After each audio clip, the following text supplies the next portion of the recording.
Hello hello hello mic test hello. चलिए सभी लोगों को नमस्ते, गुड इवनिंग, और सभी लोग जुड़ जाइए फटाफट करके।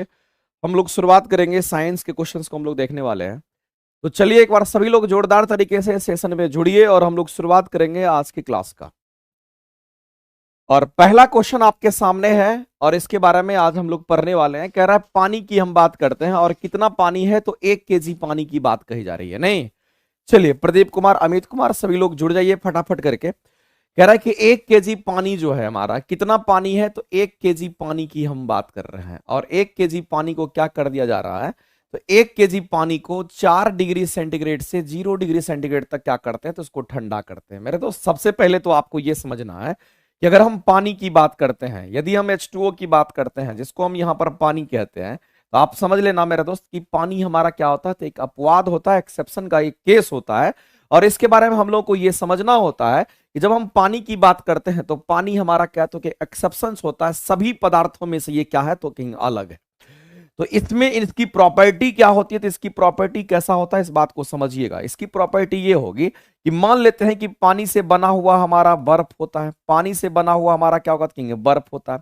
यदि बर्फ के तापमान को अगर घटाते हो, ध्यान रखेंगे, यदि बर्फ के तापमान को आप क्या करते हो, सॉरी, बर्फ के तापमान को अगर आप बढ़ाते हो, यानी कहने का मतलब है यदि बर्फ के तापमान को आप बढ़ाते हो, या बर्फ को अगर आप 0 डिग्री सेंटीग्रेड पर बात करते हो, बर्फ के तापमान को अगर बढ़ाते हो, तो जाहिर सी बात है बर्फ के तापमान को अगर बढ़ाएंगे तो ये क्या बन जाएगा, तो कहेंगे यहां पर हमारा पानी बनेगा। लेकिन किस टेम्परेचर पर पानी बनेगा, तो वो भी ध्यान रखना। पानी अगर बर्फ अगर पानी बनता है तो वह 0 डिग्री सेंटीग्रेड पर बनता है। पानी अगर बर्फ बनेगा तो वह कितने डिग्री सेंटीग्रेड पर होगा, तो कहेंगे वो हमारा 0 डिग्री सेंटीग्रेड पर हमारा बर्फ जो होता है वो पानी बन जाता है। समझना गौर से, कितने डिग्री पर, तो 0 डिग्री सेंटीग्रेड पर बर्फ पानी बनेगा। लेकिन दोनों हमारा क्या अलग अलग है, ये हमारा सॉलिड है, ये हमारा लिक्विड है, ये द्रव हमारा ठोस है, ये हमारा द्रव होगा।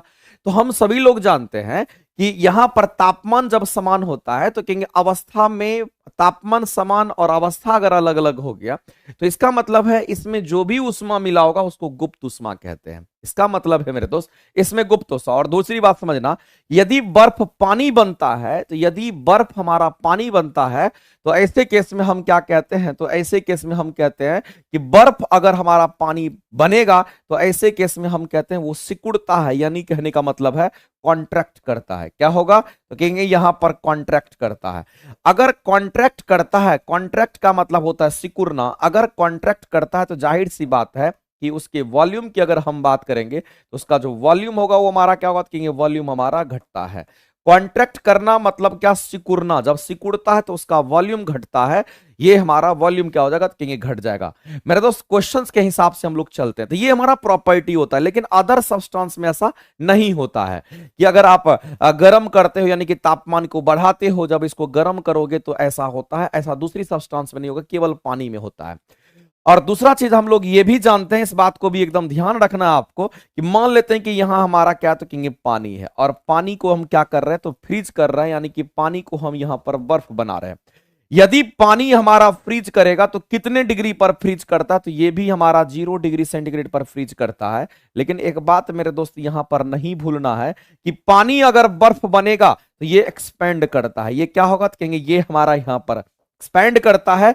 और एक्सपेंड का मतलब होता है, एक्सपेंड करता मतलब एक्सपेंड का मतलब होता है फैलता है। तो ये हमारा क्या होगा, कहेंगे एक्सपेंड करता है। इस बात को ध्यान रखेंगे, एक्सपेंशन का मतलब होता है फैलना, और अगर एक्सपेंड करेगा तो हम कहेंगे इसकी जो वॉल्यूम होगी, यानी अगर फैलता है कोई भी चीज उसका आयतन बढ़ता है, यानी इसके वॉल्यूम की अगर हम बात करते हैं इसका वॉल्यूम क्या होगा, तो कहेंगे यहां पर बढ़ता है। मेरे दोस्त एक बात ध्यान रखना कि पानी की सिर्फ बात कर रहे हैं, ऐसा केवल पानी में होता है। इसका जस्ट उल्टा किस में होगा, तो याद रखना किसी दूसरे पदार्थ में जस्ट इसका उल्टा होता है। पानी में हमारा क्या होता है, तो यही प्रॉपर्टी होता है। अगर हम बात करते हैं मेरे दोस्त, यहां पर समझना गौर से, क्वेश्चंस के हिसाब से चलते हैं। क्वेश्चंस हमारा क्या कहता है, क्वेश्चंस हमारा आधा अधूरा बन चुका है, लेकिन बोला गया है कि अगर 4 डिग्री से 0 डिग्री पर लेके जाते हैं तो बताइए उसका आयतन क्या होगा। मेरे दोस्त एक बात याद रखना, जब भी आपको पानी की बात करता है, जब भी आपको किसकी बात करता है, यदि आपको यहां पर पानी की बात करता है तो एक बात याद रखना कि पानी के लिए अगर हम लोग ग्राफ बनाते हैं तो हमारा ग्राफ कुछ इस तरह से बनेगा। इधर हमारा क्या होगा तो कहेंगे इधर हमारा आयतन का ग्राफ होगा, वॉल्यूम का ग्राफ होगा, और इधर हमारा क्या होगा तो कहेंगे ये जो हमारा लाइन एक्सिस होगा ये टेम्परेचर का होगा। तो आयतन और इसमें जो हमारा एक्सिस में ग्राफ बनता है वो हमारा कुछ इस तरह का ग्राफ बनता है, ध्यान रखेंगे। और ये वाला जो बिंदु होगा इस ग्राफ का, ग्राफ एक्चुअली में ये कर्व है हमारा, और ये कितने डिग्री पर तो कहेंगे ये हमारा यहां पर 4 डिग्री सेंटीग्रेड पर होता है। तो ये हमारा तापमान का एक्सिस है, इसका मतलब 4 डिग्री यहां पर है, तो इसका मतलब 0 यहां पर होगा, तो 0 डिग्री सेंटीग्रेड हमारा यहां है। क्वेश्चंस में बोला गया है कि 4 डिग्री सेंटीग्रेड से आपको 0 डिग्री सेंटीग्रेड करना है।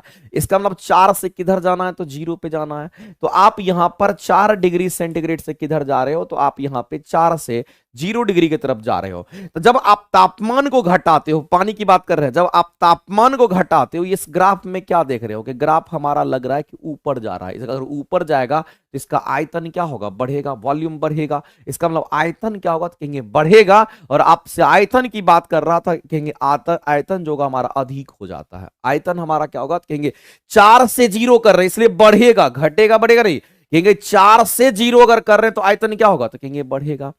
तो इस तरह से आपको ध्यान में रखना है मेरे दोस्त। क्वेश्चन जब कभी वैसा पूछता है तो आप आसानी से आंसर कर सकते हो, ठीक है। चलो आगे चलते हैं।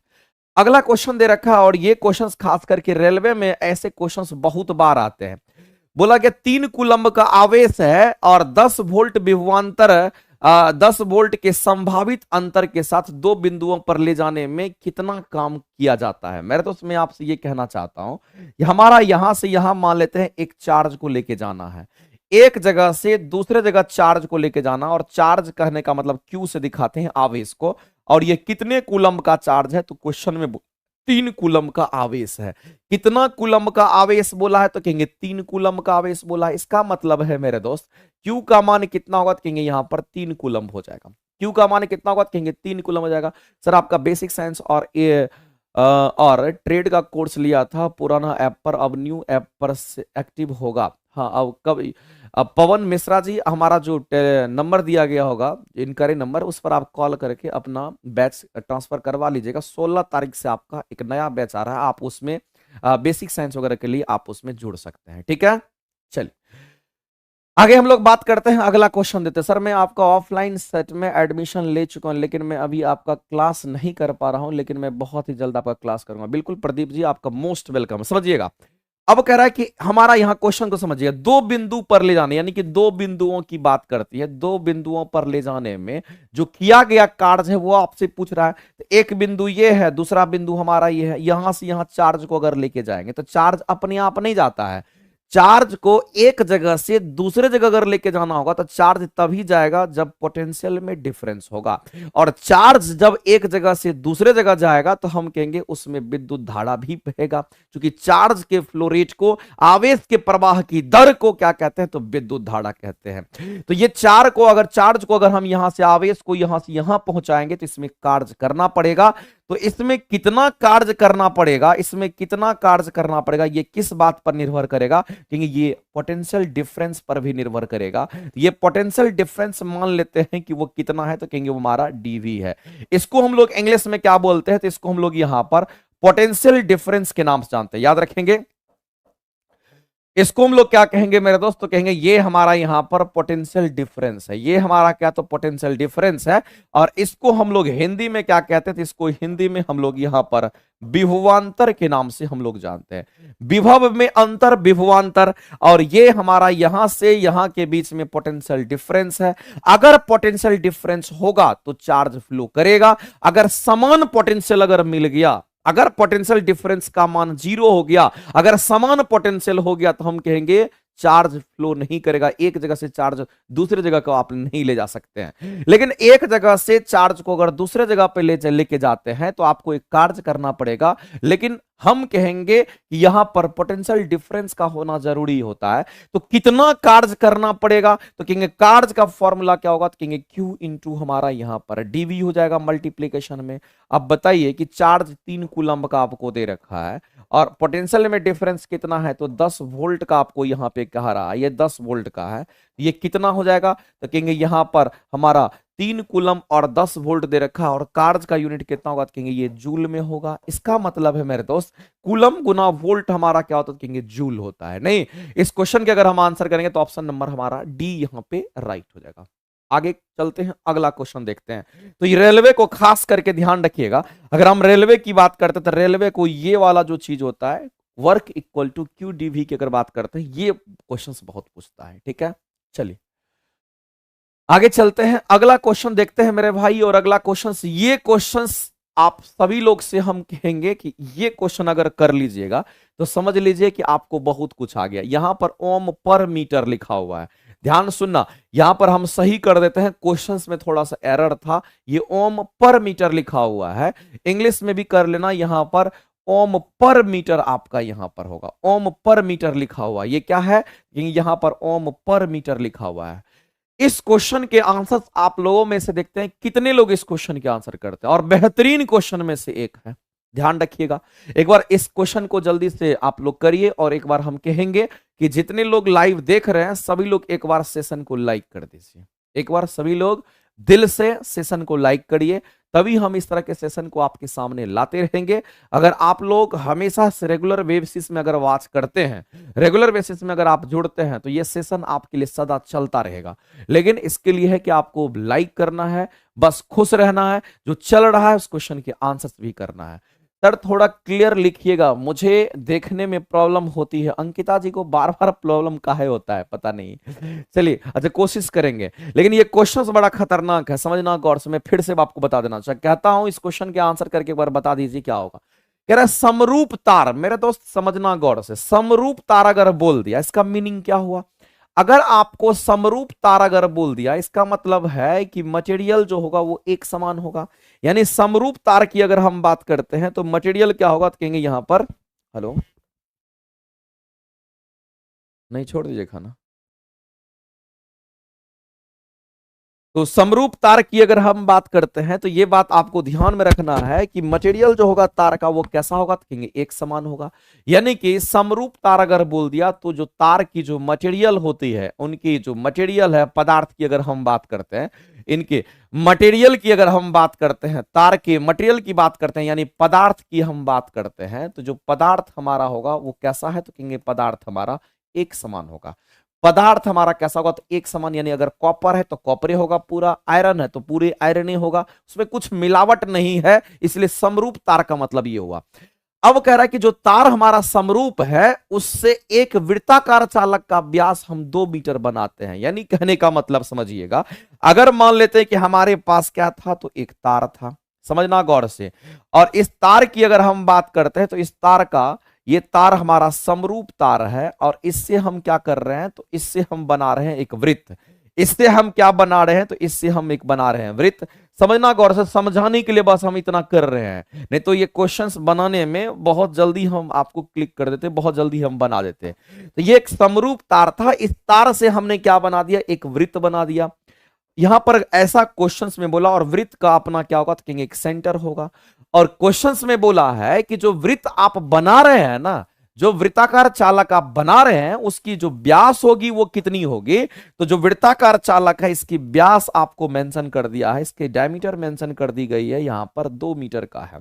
ठीक है, ऐसा बोला गया है कि उस चालक का जो व्यास है वो कितना मीटर है, तो कहेंगे यहां पर 2 मीटर आपको दे रखा है। आगे हम लोग बात करते हैं, कहता है कि प्रतिरोध जो होगा वो हमारा कितना है उस तार का। तो ये जो तार हमारा दे रखा है, इस तार के प्रतिरोध की अगर हम बात करते हैं, इस तार के प्रतिरोध की अगर हम बात करते हैं, तो ये कितना दे रखा है मेरे भाई, तो कहेंगे 2 गुना में 10 के पावर माइनस यहां पर 3, यहां पर ओम पर मीटर आपको दे रखा है। ये प्रतिरोध की वैल्यू आपको दे रखी है कितने, तो प्रतिरोध आपको इतना दे रखा है। ये किसका प्रतिरोध है, तो जो आपका तार है उसका प्रतिरोध है, यानी पूरे तार का प्रतिरोध कितना, इतना है। मेरे दोस्त आज तक आप देखते होंगे कि प्रतिरोध का यूनिट क्या होता है, न्यूटन होता है। प्रतिरोध का यूनिट क्या होता है, कहेंगे न्यूटन होता है। कुछ तो भी किया कैल्कुलेशन, और ये चलो तो कहेंगे प्रतिरोध का यूनिट क्या होता है, कहेंगे हमारा ये ओम होता है। प्रतिरोध का यूनिट क्या ओम होता है, तो बताइए यहां ओम पर मीटर है, तो हम अगर यूनिट को सही करना चाहेंगे तो इस पूरे तार की जो लंबाई होगी उससे गुना कर देंगे, क्योंकि लंबाई का यूनिट मीटर होता है। हम क्या करते हैं, इसको रेजिस्टेंस में बदलने के लिए हम तार की लंबाई से क्या करते हैं, तो मल्टीप्लाई कर देते हैं। अब बताइए मेरे दोस्त, अगर हम आपसे कहना चाहते हैं कि ये 2 गुना में 10 के पावर माइनस 3 है, और ये ओम पर मीटर लिखा हुआ है, तो इस तार की लंबाई कितनी दे रखी है, तो तार की जो लंबाई दे रखी है वो क्वेश्चंस में आपको यहां पर मेंशन नहीं किया है, लेकिन मैं आपसे कहना चाहता हूं मेरे दोस्त, जब तार को आप वृत्त बनाते हैं तो उस वृत्त की लंबाई, तो वृत्त की लंबाई कितनी होगी? अगर मान लेते तार हमारा क्या बन गया, तो कहेंगे तार हमारा यहां पर अगर वृत्त बन गया तो इस वृत्त की अगर हमें लंबाई निकालना होगा तो क्या कहेंगे? ये 2 पाई आर होगा, या फिर इसी को हम क्या कहेंगे? इसी को हम पाई इंटू डी कहेंगे। अब यहां पर बताइए, अगर लंबाई निकालना तो पाई को छोड़ देते हैं, और डायमीटर कितना दे रखा है क्वेश्चन में? तो 2 दे रखा है। इसका मतलब कितना मीटर हो गया? तो कहेंगे 2 पाई मीटर जो है हमारा यहां पर तार की लंबाई निकल गई। क्योंकि आपने इसको मोड़ करके वृत्त बनाया, तो वृत्त की जो लंबाई होगी उसकी परिधि की जो लंबाई होगी वही होगी।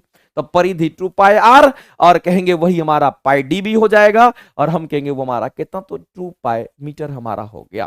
क्योंकि हम जानते हैं कि यहां पर 2 पाई आर बोलिए, या फिर आप यहां पर क्या बोल सकते हैं? पाई डी बोलिए। ये हमारा क्या होगा? तो कहेंगे यहां पर तो डायमीटर इक्वल टू 2 आर होता है, डायमीटर इक्वल टू 2 आर होता है, इसलिए 2 पाई आर। तो हम लोग कह सकते हैं 2 मीटर की लंबाई है।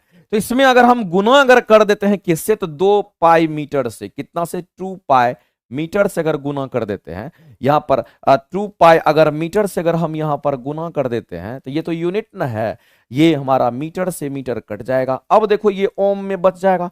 कितना ओम हो गया मेरे दोस्त? 2 दूनी 4, यानी कि हम कह सकते हैं कि 4 पाई गुना में 10 के पावर 3 इतना ओम हो गया।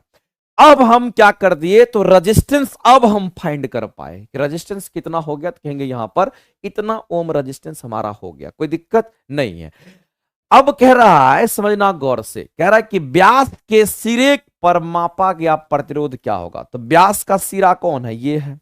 व्यास का सिरा कौन कौन सा होगा? कहेंगे व्यास का सिरा हमारा ये है, व्यास का सिरा हमारा ये है।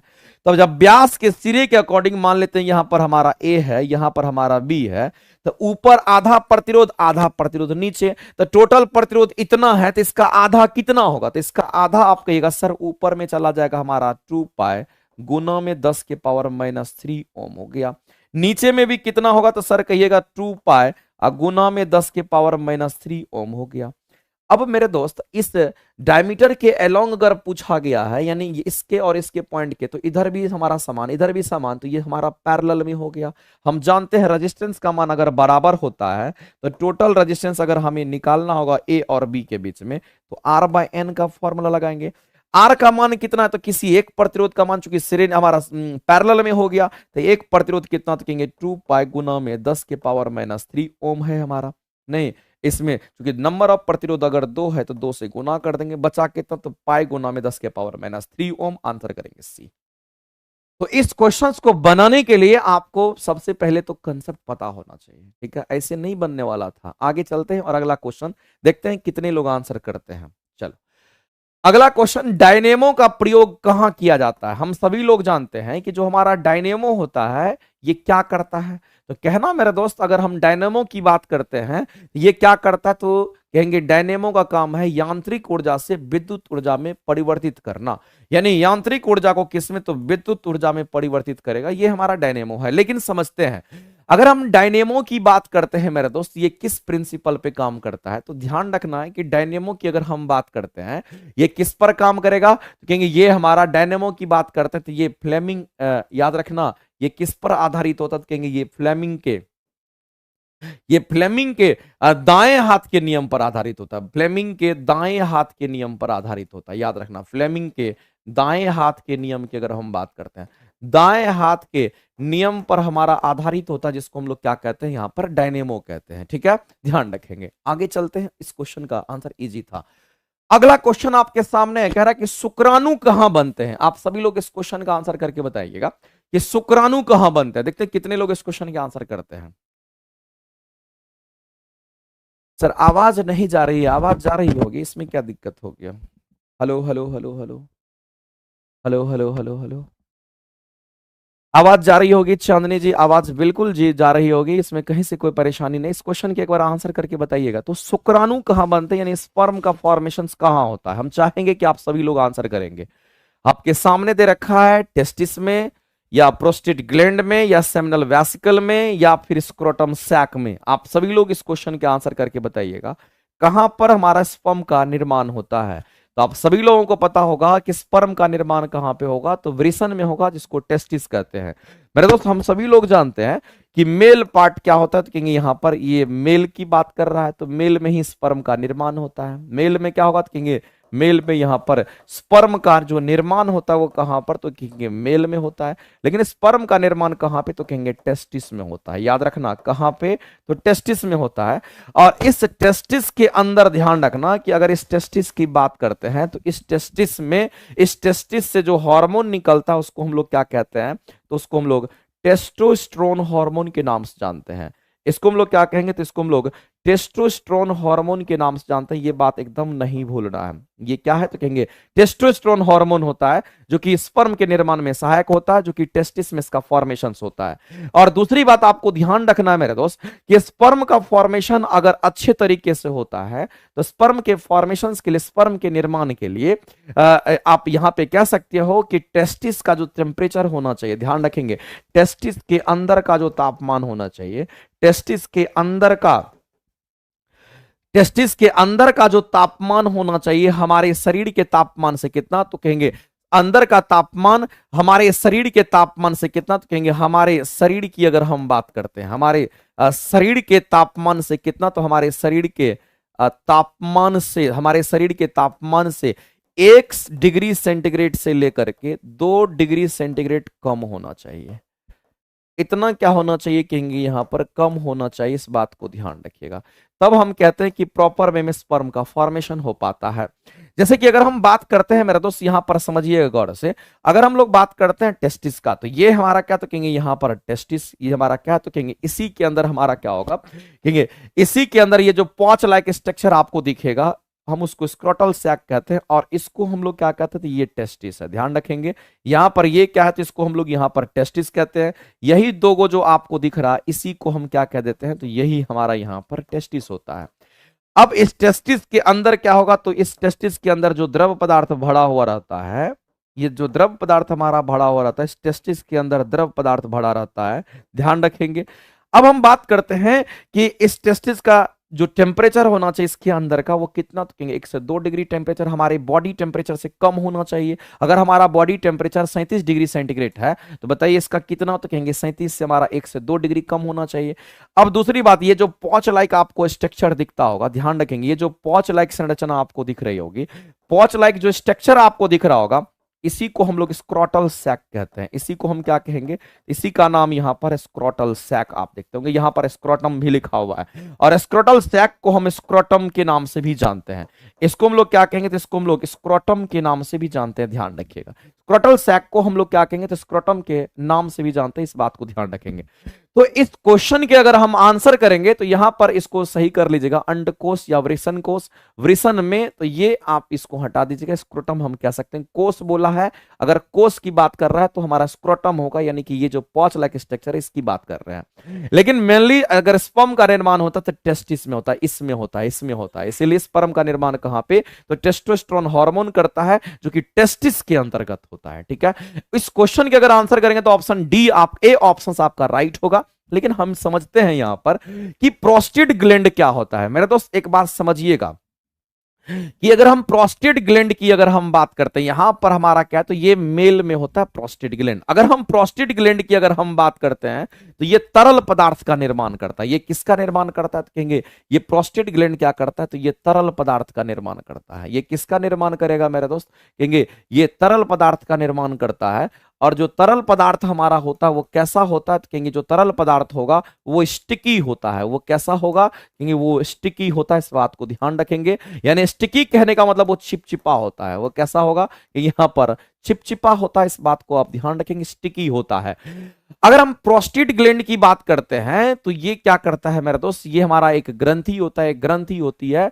अगर हम बात करते हैं तो ये क्या करता है, तो यहीं से तरल पदार्थ का सिक्रेशन होता है, या इस तरल पदार्थ जो बनता है वो हमारा कैसा, तो कहेंगे चिपचिपा हमारा होता है। अगर हम बात करते हैं सेमिनल वेसिकल की, अगर हम बात करते हैं, हमारे सामने यहां पर दे रखा है विर्ज पुटिका, यानी सेमिनल वेसिकल की बात करते हैं, तो सेमिनल वेसिकल में स्पर्म जमा होता है। याद रखना स्पर्म जमा कहां पर होता है, तो कहेंगे स्पर्म, अगर हम बात करते हैं स्पर्म जमा कहां होता है, तो यहां पर स्पर्म जमा होता है। तो याद रखेंगे मेरे दोस्त, अगर आपसे कभी क्वेश्चन अगर पूछ लेता है कि स्पर्म जमा कहां होगा, कहेंगे सेमिनल वेस्किल में होता है। अगर आपसे बोलता है कि स्पर्म मैच्योर कहां पे होता है, तो क्वेश्चंस के आंसर चेंज हो जाएंगे। अगर आपसे बोलता है कि स्पर्म मैच्योर कहां पे होता है, तो ये भी ध्यान में रखना, ठीक है। स्पर्म मैच्योर कहां पे होता है, ये भी आपको ध्यान रखना है कि स्पर्म मैच्योर कहां पर होगा, तो ये भी ध्यान रखना कहां होता है। तो ये भी आपको ध्यान रखना कि स्पर्म जो मैच्योर होता है उसको हम लोग एपिडिडिमिस हम लोग बोलते हैं। क्या बोलेंगे इसको हम लोग? एपिडिडिमिस के नाम से हम लोग एपिडिडिमिस के नाम से हम लोग जानते हैं, ठीक है। एपिडिडिमिस हम लोग कहते हैं। इसी में स्पर्म क्या होता है, तो कहेंगे मैच्योर होता है। इस बात को ध्यान रखिएगा। तो ये भी क्वेश्चंस कभी कभी पूछता है, आपको ये भी ध्यान में रखना है। इस क्वेश्चन के आंसर क्या होंगे, तो ऑप्शन ए हमारा यहाँ पे राइट हो जाएगा। इसमें किसी को कोई दिक्कत नहीं होना चाहिए। एक बार हम चाहेंगे कि सभी लोग एक बार सेशन को लाइक करिए, फिर हम लोग आगे बढ़ते हैं और अगले क्वेश्चंस को हम लोग देखेंगे जल्दी से फास्ट। उसके बाद हम लोग क्वेश्चंस को फिर आगे कंटिन्यू करेंगे। आगे चलते हैं और अगला क्वेश्चंस हम लोग देखने वाले हैं, ठीक है। किसी को कोई डाउट है तो आप सभी लोग मैसेज कर सकते हैं। चलिए, सुधीर कुमार, अंकिता जी अब दिखाई दे रहा होगा, कहीं से कोई परेशानी नहीं है। सतीश कुमार यादव जी, चलिए आगे बढ़ते हैं। ममता जी, अगले क्वेश्चन की तरफ हम लोग बढ़ते हैं और अगला क्वेश्चन आप सभी लोग आंसर करेंगे। इसको भी समझते हैं, कंप्यूटर का क्वेश्चन है, कभी कभी पूछ लेता है और आपको आना चाहिए। अगर हम बात करते हैं असेंबलर का, यानी अगर हम बात करते हैं असेंबलर का, तो ये क्या करेगा, तो कहेंगे असेंबली लैंग्वेज को किस में कन्वर्ट करता है, तो मशीन लेवल लैंग्वेज में कन्वर्ट करता है। याद रखिएगा, असेंबलर हमारा क्या करता है, ये असेंबलर की अगर हम बात करते हैं तो इसका काम है, असेंबलर का काम क्या होता है, तो कहेंगे ये सीधा सीधा असेंबली लैंग्वेज को क्या करता है, तो कहेंगे मशीन लेवल लैंग्वेज में कन्वर्ट करता है। तो आप देख लीजिए, convert assembly language into machine language, यानी ऑप्शन नंबर सी आपका राइट हो जाएगा। याद रखना। लेकिन इसके अलावे भी होता है, जैसे कि अगर हम कंपाइलर की बात करते हैं, तो कंपाइलर क्या करता है, तो कहेंगे हाई लेवल लैंग्वेज को मशीन लेवल लैंग्वेज में कन्वर्ट करता है। मेरे दोस्त, एक और टर्म होता है जिसको हम लोग यहां पर क्या कहेंगे, तो कंपाइलर कहते हैं, और ये भी कंप्यूटर में हमारा इस्तेमाल होता है। लेकिन अगर कंपाइलर की अगर हम बात करते हैं तो ये क्या करेगा, तो कहेंगे जो हाई लेवल लैंग्वेज हमारा होता है इसको किस में परिवर्तित करेगा, तो कहेंगे इसको मशीन लेवल लैंग्वेज में परिवर्तित करता है, जिसको हम लोग कंपाइलर कहते हैं। अब कंपाइलर क्या करता है, तो कहेंगे कंपाइलर हमारा क्या करता है, किसी भी प्रोग्राम को एक ही बार में रीड कर लेता है। तो याद रखना, कंपाइलर क्या करता है, किसी भी प्रोग्राम की अगर हम बात करते हैं उसके एरर को फाइंड करने के लिए, किसी भी प्रोग्राम की अगर हम बात करते हैं तो ध्यान रखेंगे, किसी भी प्रोग्राम को क्या करता है, तो किसी भी प्रोग्राम को एक ही बार में रीड कर लेता है। एक ही बार में अगर रीड कर लेता है, एक ही बार में अगर रीड कर लेता है, तो उसको हम लोग क्या कहेंगे, कंपाइलर के नाम से हम लोग जानते हैं। तो ये बात आपको एकदम नहीं भूलना है, ये बात आपको यहां पर ध्यान रखना है। तो ये हमारा क्या था, कहेंगे कंपाइलर था। दूसरी की अगर हम बात करते हैं तो दूसरा भी आपको समझना पड़ेगा कि मान लेते हैं एक हमारा और होता है जिसको हम लोग क्या बोलते हैं, तो इंटरप्रेटर के नाम से जानते हैं। तो इंटरप्रेटर हमारा क्या करता है, तो प्रोग्राम को क्या करेगा, तो इंटरप्रेटर प्रोग्राम को लाइन बाय लाइन रीड करता है। तो याद रखिएगा, कभी कभी ये पूछता है, इंटरप्रेटर भी पूछेगा। इंटरप्रेटर की बात करते हैं तो कभी कभी ये भी क्वेश्चन पूछता है कि जो इंटरप्रेटर होता है, तो याद रखना ये प्रोग्राम को क्या करता है, तो कहेंगे कोई भी प्रोग्राम होता है तो प्रोग्राम को लाइन बाय लाइन रीड करता है। कैसे, तो कहेंगे लाइन बाय लाइन क्या करता है, तो कहेंगे यहां पर रीड करता है। तो प्रोग्राम को अगर लाइन बाय लाइन अगर रीड करेगा तो यहां पर एक्यूरेट प्रोग्राम होगा, इसमें एरर होने की संभावना बहुत कम होगा। लेकिन अगर प्रोग्राम को एक के बार में रीड अगर कर लेता तो संभावना यहां पर ज्यादा होगा एरर होने का। तो याद रखेंगे, कंपाइलर का काम होता है किसी भी प्रोग्राम को एक ही बार में रीड करना। कंपाइलर का काम क्या होगा, कहेंगे किसी भी प्रोग्राम को एक ही बार में रीड करना। इंटरप्रेटर का काम होता है किसी भी प्रोग्राम को लाइन बाय लाइन चेक करता है, रीड करता है। ध्यान रखेंगे। आगे चलते हैं मेरे दोस्त, ये दोनों चीज आपसे एग्जाम में पूछता है। असेंबलर क्या करता है, तो असेंबली लैंग्वेज को कहेंगे सीधा सीधा मशीन लेवल लैंग्वेज में कन्वर्ट कर देता है। ठीक है, चलो आगे चलते हैं और अगला क्वेश्चन देखते हैं क्या होगा। अगला क्वेश्चन मेरे दोस्त यहां पर क्या है, इस क्वेश्चन के आंसर्स आप सभी लोग करके बता दीजिए। निम्नलिखित में से कौन सा मोनेरा समूह में आता है। हम चाहेंगे कि आप लोग में से इस क्वेश्चन के आंसर सभी लोग करें, देखते हैं कितने लोग आंसर करते हैं। निम्नलिखित में से कौन सा मोनेरा समूह में आता है। मेरे दोस्त हम सभी लोग जानते हैं कि अगर हम मोनेरा की बात करते हैं, या फिर हम लोग जानते हैं कि आर.एच. विटेकर का नाम सुने होंगे, वो जीव जगत की अगर हम बात करते हैं या जीव जंतु की अगर हम बात करते हैं, तो जीव जंतु को 5 भागों में अगर बांटा है। जीव जंतु को कितने भागों में, तो जीव जंतु को अगर 5 भागों में अगर बांटा गया है, जीव जंतु को अगर 5 भागों में अगर बांटा गया, कितने भाग में? यदि जीव जंतु को 5 भागों में अगर बांटा गया है तो ये किसके द्वारा? तो कहेंगे ये विटेकर के द्वारा, जिसका पूरा नाम है R.H. विटेकर के नाम से हम लोग जानते हैं। इसको हम लोग R.H. विटेकर के नाम से हम लोग जानते हैं। तो जीव जंतु को 5 भागों में बांटा गया है। अब ये जो 5 भाग होंगे ये कौन कौन से होंगे? तो आपको ध्यान रखना पड़ेगा। जैसे कि अगर हम बात करते हैं मोनेरा का, जैसे हम बात करते हैं मोनेरा का, जैसे अगर हम बात करते हैं यहां पर प्रोटिस्टा का, ध्यान रखेंगे मोनेरा हो गया, यहां पर हम प्रोटिस्टा की बात करते हैं। इसी तरीके से अगर हम बात करते हैं मेरे दोस्त यहां पर एनिमिलिया का, और इसी तरीके से अगर हम बात करते हैं किसका? तो फंगी की बात करते हैं, ये हमारा फंगी की बात करते हैं। और इसी तरीके से अगर हम बात करते हैं तो यहां पर प्लांटी का, ये हमारा क्या? तो कहेंगे हमारा प्लांटी है। तो जितने भी प्लांट होंगे वो प्लांटी में आ जाएगा, जितने भी कवक होंगे वो फंगी में आ गया, जितने भी एनिमल्स होंगे एनिमिलिया में आ गया। और जो हमारा एक कोशिकीय जीव होता है वो मोनेरा में आता है। और प्रोटिस्टा की अगर हम बात करते हैं इसमें बहुकोशिकीय जीव। तो मेरे दोस्त एक बात आप ध्यान रखिएगा कि अगर हम बात करते हैं इस क्वेश्चंस का, तो जो मोनेरा हमारा होगा, चूंकि मोनेरा से क्वेश्चन पूछा कि कौन मोनेरा समूह में आता है, ये क्वेश्चन आपसे पूछा है, तो आपको ध्यान से समझना पड़ेगा। मोनेरा हमारा एक कोशिकीय जीव होता है। ये कैसा जीव होगा? तो ध्यान रखना, मोनेरा की अगर हम बात करते हैं तो ये कैसा जीव होगा? तो कहेंगे ये हमारा एक कोशिकीय जीव होता है। ये कैसा जीव होगा? एक कोशिकीय जीव होगा। जब ये एक ही कोशिका का बना होता है तो हम कहेंगे इसमें केंद्रक डेवलप नहीं होता है, इसमें केंद्रक का डेवलपमेंट नहीं होता, ध्यान रखेंगे। और ध्यान रखना कि जिसमें केंद्रक नहीं होता है डेवलप, उसको हम लोग प्रोकैरियोटिक सेल के अंतर्गत रखते हैं। ये कैसा हो गया? तो कहेंगे ये हमारा प्रोकैरियोटिक सेल में आ गया। ये कैसे आ गया? तो कहेंगे ये हमारा प्रोकैरियोटिक सेल में आता है, जो कि मोनेरा हमारा हो गया।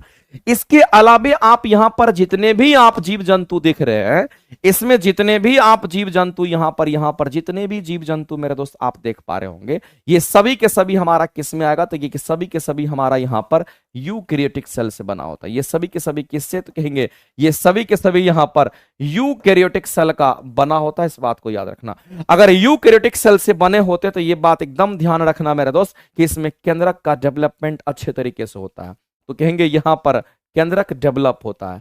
यहां पर केंद्रक क्या होगा? तो कहेंगे यहां पर केंद्रक, यहां पर केंद्रक जो होता है वो हमारा डेवलप होता है, इसमें केंद्रक नहीं होता है।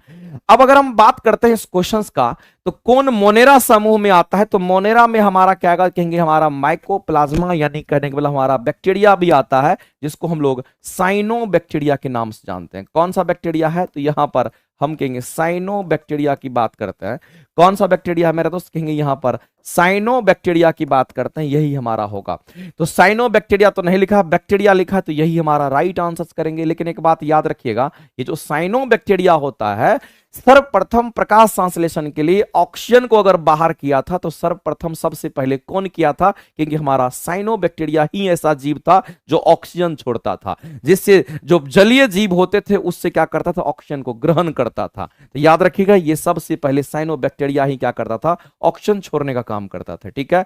और साइनोबैक्टीरिया के पास क्लोरोफिल होता है, अपना कहेंगे फोटोसिंथेसिस करके भोजन बना लेता है, ठीक है, ध्यान रखें। अगर हम बात करते हैं मेरे दोस्त यहां पर कवक की बात करते हैं, यहां जो हमारा ईस्ट दे रखा है इसको एक प्रकार का हम लोग क्या बोलेंगे? तो ये हमारा एक प्रकार का कवक होता है।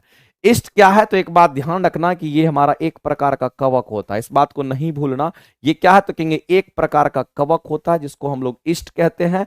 और जो एक प्रकार का हमारा यहां पर कवक होता है, इसका इस्तेमाल हम कहां पे करेंगे? तो इसका इस्तेमाल हम लोग कहां पे? तो याद रखिएगा खमीर का, ईस्ट का, या इनका इस्तेमाल कहां पे करते हैं? तो इनका इस्तेमाल अगर करते हैं तो अल्कोहल बनाने में करते हैं। इसका इस्तेमाल कहां पे? तो अल्कोहल बनाने में करते हैं, याद रखना अल्कोहल बनाने में इसका इस्तेमाल किया जाता है। और अल्कोहल बनाने में, यानी कहने का मतलब अल्कोहल जो हमारा बनता है वो किस विधि से बनता है? तो अल्कोहल बनाने की जो विधि होती है उसको किण्वन विधि के नाम से जानते हैं। इसको हम लोग कौन सा विधि कहेंगे? तो इसको हम लोग यहाँ पर किण्वन विधि के नाम से हम लोग जानते हैं। ये किस विधि से हमारा बनेगा? तो कहेंगे यहाँ पर हमारा किण्वन विधि से हमारा क्या होता है? कहेंगे यहाँ पर ये तैयार होता है। तो किण्वन विधि द्वारा हमारा क्या बनता है? तो कहेंगे अल्कोहल बनता है। और उसी में हम लोग क्या करते हैं? तो ईस्ट का इस्तेमाल करते हैं, और ईस्ट एक प्रकार का हमारा कवक होता है। अब यहाँ पर ध्यान रखिएगा, ईस्ट जो कवक होता है इसका इस्तेमाल और कहाँ पे करते हैं? इसका इस्तेमाल पाव रोटी वगैरह में भी करते हैं, उसको फुलाने के लिए, सॉफ्ट बनाने के लिए भी करते हैं, ठीक है, तो ध्यान रखेंगे। अगर हम लोग मॉस की बात करते हैं, कवक की बात करते हैं, यहां पर जो कवक है ये आपका, ये भी कवक है लेकिन ये आपका मॉस है। अगर हम इसकी बात अगर करते हैं मेरे दोस्त, ये हमारा क्या होगा, तो सीधा सीधा हम लोग कहेंगे ये हमारा प्लांट से ही रिलेटेड है, ये हमारा प्लांटी ग्रुप का होगा, ठीक है। और मशरूम भी हमारा कवक है, ये भी हमारा क्या है, तो कहेंगे मशरूम जो है ये भी हमारा कवक है। ध्यान रखेंगे, मशरूम भी क्या है, तो कहेंगे ये हमारा कवक होता है। मशरूम भी कवक है, लेकिन एक बात नहीं भूलना है कि जो मशरूम होता है ये सड़े गले पदार्थों से भोजन को ग्रहण करता है, क्योंकि ये मृतोपजीवी कवक होता है। ये कैसा कवक होगा, याद रखना, ये मृतोपजीवी कवक की बात करते हैं। ये कैसा कवक है, तो मृतोपजीवी कवक होता है, क्योंकि यह सड़े गले पदार्थों से क्या करता है, तो कहेंगे सड़े गले पदार्थों से खाना बनाता है।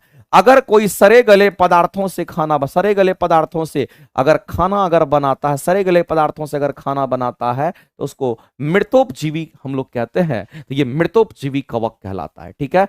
आगे बढ़ेंगे और अगले क्वेश्चंस की तरफ हम लोग बढ़ेंगे। बिल्कुल ये क्लासेस आपको डेली मिलेगी, अगर आप डेली लाइव होते हैं तो डेली आपको यहां पर डिस्कशन देखने को मिलेगा और इसके बेहतरीन क्वेश्चंस आपके सामने आते रहेंगे।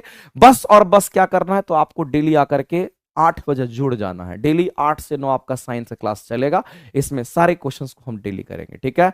सचिन जी, सरिता जी, कौशिक मंडल जी, नेहा जी, चलिए सभी लोगों को नमस्ते। आगे चलते हैं, अगले क्वेश्चन की तरफ हम लोग बढ़ते हैं। अगला क्वेश्चन देखते हैं। अगला क्वेश्चन है कि लार में जो पाया जाने वाला हमारा लार एमाइलेज होता है वह किसको पचा करके उसे माल्टोज यानी डायसैकराइड में परिवर्तित कर देता है। मेरे दोस्त, हम सभी लोग जानते हैं कि अगर हम बात करते हैं किसका, तो अगर हम बात करते हैं यहां पर अपने मुंह की बात करते हैं, या फिर अपने मुख गुहा की अगर हम बात करते हैं, अपने बक्कल कैविटी की अगर हम बात करते हैं, अपने बक्कल कैविटी की हम बात करते हैं, मुख गुहा की अगर हम बात करते हैं, तो हमारे मुख गुहा में क्या होगा, तो हमारे मुख गुहा में होता है लार। लार ग्रंथि होता है हमारे मुख गुहा में। क्या होगा, तो कहेंगे यहां पर लार ग्रंथि होगा। इस लार ग्रंथि से क्या निकलता है, तो इस लार ग्रंथि से निकलेगा लार, यानी कि स्लेवरी ग्लैंड से निकलता है स्लेवा, और उसी को बोलते हैं हम लोग लार, ठीक है। इसी को स्लाइवा भी कहते हैं। अब इस लार में ध्यान रखना मेरे दोस्त, टाइलिन एंजाइम पाया जाता है। कौन सा एंजाइम, तो याद रखना इस लार में टाइलिन एंजाइम पाया जाता है। इस बात को नहीं भूलना है कि लार में क्या होगा, तो कहेंगे इसमें टाइलिन एंजाइम पाया जाता है। और अगर हम लोगों को टाइलिन एंजाइम नहीं दिया तो सीधा सीधा कहेगा अल्फा एमाइलेज की बात करेगा। टाइलिन एंजाइम बोलेगा या फिर क्या बोलेगा, तो यहां पर अल्फा एमाइलेज की बात करेगा। अल्फा एमाइलेज की बात करता है। तो ये जो टाइलिन एंजाइम है, ये जो टाइलिन एंजाइम हमारा होता है, या अल्फा एमाइलेज की अगर हम बात करते हैं, तो हमारे मुंह में हम लोग जब खाना खाते हैं तो उस समय हम लोग क्या लेते हैं, तो कार्बोहाइड्रेट लेते हैं। उस समय क्या लेते हैं, हम लोग जब खाना खाते हैं, गेहूं वगैरह खाते हैं, रोटी खाते हैं, तो हम कार्बोहाइड्रेट लेते हैं। और जो कार्बोहाइड्रेट होता है यही तो हमारा स्टार्च भी होता है, यही हमारा क्या, तो कहेंगे स्टार्च होता है। तो यही एंजाइम क्या करता है, हमारे लार में होता है और भोजन को सॉफ्ट बनाता है। तो कहेंगे यही एंजाइम की हम बात करते हैं यहां पर आता है और हमारे कार्बोहाइड्रेट या स्टार्च को क्या करता है, ये माल्टोज में परिवर्तित कर देता है। ये किस में परिवर्तित कर देगा, तो कहेंगे ये माल्टोज में परिवर्तित कर देता है। तो सीधा सीधा हम लोग यहां पर कह सकते हैं कि कार्बोहाइड्रेट या स्टार्च को अगर माल्टोज में कोई परिवर्तित करता है तो वह टाइलिन एंजाइम होगा, जो कि अल्फा एमाइलेज एंजाइम होता है। क्वेश्चन में बोला गया है कि लार में पाया जाने वाला लार एमाइलेज यानी अल्फा एमाइलेज यानी टाइलिन एंजाइम की बात कर रहा है। एमाइलेज जो हमारे लार में पाया जाता है। अब कह रहा है किसको पचाकर उसे माल्टोज में परिवर्तित करता है। तो इसको पचाकर माल्टोज में परिवर्तित करता है, तो आंसर कार्बोहाइड्रेट नहीं तो स्टार्च होगा। आप देख लीजिए इसमें से आंसर्स आपके क्या होंगे, तो आप कहेंगे सर स्टार्च, यानी ऑप्शन नंबर हमारा क्या होगा, तो कहेंगे डी यहां पर करेक्ट हो जाएगा। हम चाहेंगे कि आप सभी लोग एक बार सेशन को लाइक करिए, फिर हम लोग आगे चलते हैं और अगले क्वेश्चन की तरफ हम लोग बढ़ेंगे, ठीक है। बिल्कुल क्वेश्चंस आपके न्यू क्वेश्चंस भी आपके सामने आएंगे, प्रीवियस ईयर का आपके सामने आता रहेगा सारा क्वेश्चंस आपका। आज तो स्टार्ट ही हुआ है, कल से सेशन हमारा स्टार्ट ही हुआ है, लेकिन अब ये सेशन आपके लिए एकदम चलता रहेगा। वैरायटी ऑफ क्वेश्चंस आपको मिलता रहेगा, ठीक है। आगे अगर हम बात करते हैं मेरे दोस्त, यहां पर दो बात सीखना है हम लोगों को। यहां पर दो बात सीखना है वसा से रिलेटेड। क्वेश्चन दो तरीके का पूछेगा। अगर बोलेगा कि वसा के पाचन की अगर बात करता है, समझना गौर से, अगर कहेगा कि वसा के पाचन की अगर बात करता कौन करता है, तो कहना लाइपेज एंजाइम करता है। वसा का पाचन कौन करेगा? तो कहना मेरे दोस्त यहां पर वसा का पाचन लाइपेज एंजाइम करता है। कौन करेगा? तो कहेंगे वसा का पाचन लाइपेज एंजाइम करेगा। अगर क्वेश्चन में बोलेगा कि वसा का पाइसीकरण कौन करता है, तो आपको कहना है वसा का पाइसीकरण अगर बोलता है, अगर वसा के पाइसीकरण की अगर बात करता है, इमल्सिफिकेशन इसी को कहते हैं, इसी को हम क्या कहते हैं? इमल्सिफिकेशन कहते हैं। इमल्सिफिकेशन के नाम समझा, चलो उतना लिखने की जरूरत नहीं है। वसा का पाइसीकरण अगर कोई करता है तो वो कौन करेगा? तो कहेंगे ये बाइल जूस करता है। ध्यान रखेंगे कौन करेगा? तो ये बाइल जूस कहता है, जिसको हम लोग पित्त रस के नाम से जानते हैं, जिसको हम लोग क्या कहेंगे? तो यहां पर पित्त रस कहते हैं। ये बाइल जूस का निर्माण कहां पर होता है? तो याद रखेंगे बाइल जूस का जो निर्माण होता है हमारे यकृत में होता है, यानी कि हमारे लीवर में होता है। हमारी यकृत जो होती है, याद रखना, सबसे बड़ी ग्रंथि मानी जाती है। सबसे बड़ी ग्रंथि कौन सी होती है? तो कहेंगे सबसे बड़ी ग्रंथि यहां पर हमारा यकृत होता है, जो कि बाइल जूस का निर्माण करता है। और बाइल जूस वसा का पाइसीकरण कर देता है, यानी कि उसको तोड़ देता है। पचा अगर देगा तो एंजाइम होगा, तोड़ेगा तो हम कहेंगे फिर कौन? बाइल जूस हमारा होता है। ठीक है, इसको भी आप यहां पर ध्यान रख सकते हो। मेरे दोस्त एक बात विटामिन के रूप में आप सभी लोग को पता होगा, लगातार पढ़ रहे होंगे तो आपको यह पता होगा कि विटामिन की कमी से रोग होता है। लेकिन ध्यान रखना कि विटामिन से कोई ऊर्जा नहीं मिलता है, इस बात को ध्यान रखना। कोई ऊर्जा नहीं मिलती, विटामिन से कोई ऊर्जा नहीं मिलती है, ध्यान रखना।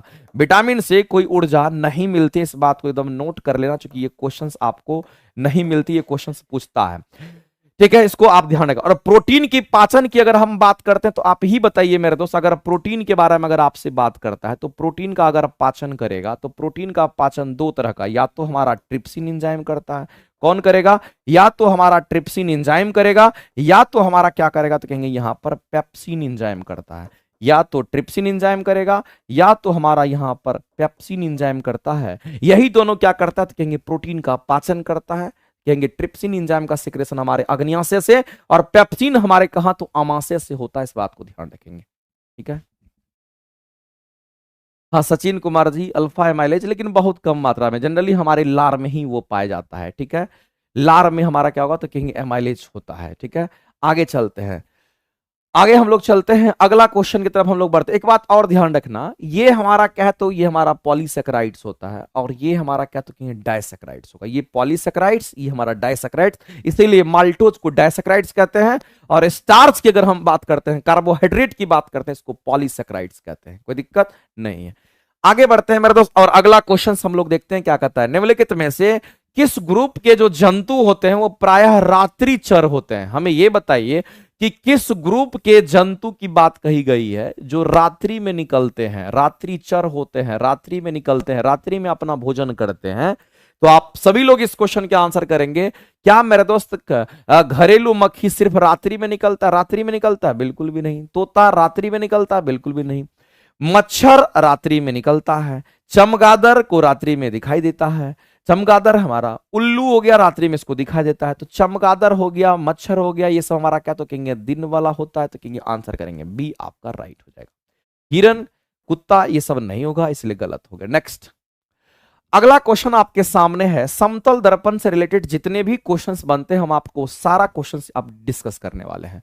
मेरे दोस्त, जब कभी भी आपसे समतल दर्पण की बात करता है, समझना गौर से, जब कभी भी आपसे समतल दर्पण की अगर बात करता है तो समतल दर्पण हमारा कैसा होता है? कहेंगे समतल दर्पण हमारा एकदम फ्लैट समतल होता है। ठीक है, ऐसा होगा। और इस समतल दर्पण से जितना दूरी पर आप किसी आदमी को खड़ा कर दीजिएगा, सेम उतने ही दूरी पर क्या कहेंगे? तो उसका इस समतल दर्पण से प्रतिबिंब भी बनता है। जितने दूरी पर वो आदमी खड़ा है उतने ही दूरी पर उसका क्या यहाँ पे बन गया? तो प्रतिबिंब। यहां पर हमारा आदमी है तो उसको ऑब्जेक्ट, यहां पर इमेज बन गया तो आई फॉर इमेज।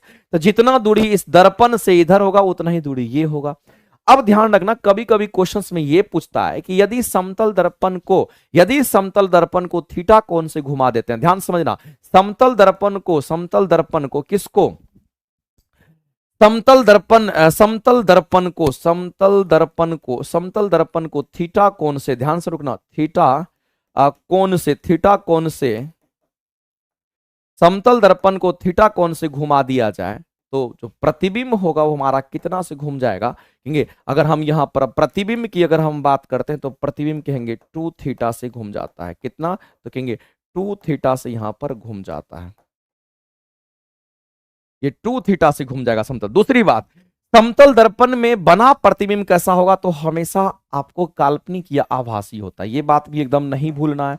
समतल दर्पण से बना प्रतिबिंब कैसा होगा, तो कहेंगे यहां पर हमारा काल्पनिक होगा। और काल्पनिक प्रतिबिंब हमारा कैसा होगा, तो कहेंगे काल्पनिक प्रतिबिंब को हम आभासी भी कहते हैं, इसको क्या बोलेंगे, तो आभासी भी कहते हैं। और याद रखना, यदि काल्पनिक और आभासी प्रतिबिंब बनता है तो हम इसको कहते हैं ये कैसा, तो कहेंगे ये सीधा प्रतिबिंब बनेगा। लेकिन एक बात नहीं भूलना है मेरे दोस्त, कि जो समतल दर्पण से बना प्रतिबिंब होता है वो हमारा वस्तु के आकार का होता है। इससे बना प्रतिबिंब की अगर हम बात करते हैं, समतल दर्पण से बना प्रतिबिंब की अगर हम बात करें, समतल दर्पण से बना प्रतिबिंब जो होगा वो हमारा कैसा, तो कहेंगे वस्तु के आकार का होता है। ध्यान रखना, किसके आकार का, तो कहेंगे वस्तु के आकार का हमारा यहां पर प्रतिबिंब बनता है। यहां पर वस्तु के आकार का ये प्रतिबिंब बनता है, जो कि हमारा क्या होगा, तो कहेंगे समतल दर्पण से बना प्रतिबिंब वस्तु के आकार का। सबसे इंपॉर्टेंट बात को समझना है, और कि समतल दर्पण से जो बना प्रतिबिंब होता है वास्तविक प्रतिबिंब, सॉरी काल्पनिक होगा, सीधा होगा, उसी के आकार का होगा, समान आकार का होगा। लेकिन ध्यान रखना है कि ये प्रतिबिंब कैसा बनता है, तो कहेंगे अगर हम प्रतिबिंब की अगर हम बात करते हैं तो जो प्रतिबिंब बनेगा वो हमारा पार्श्व उल्टा बनता है। कैसा बनेगा, तो यहां पर पार्श्व उल्टा की हम बात करते हैं। दूसरी बात आपको यह भी समझना है कि यदि हम समतल दर्पण की यदि हम बात करते हैं, ये जो हमारा समतल दर्पण होता है इसमें 2 या 2 से अधिक प्रतिबिंब बनेगा, यानी कि आप कह सकते हैं नंबर ऑफ इमेजेस यहीं पर फॉर्म होते हैं।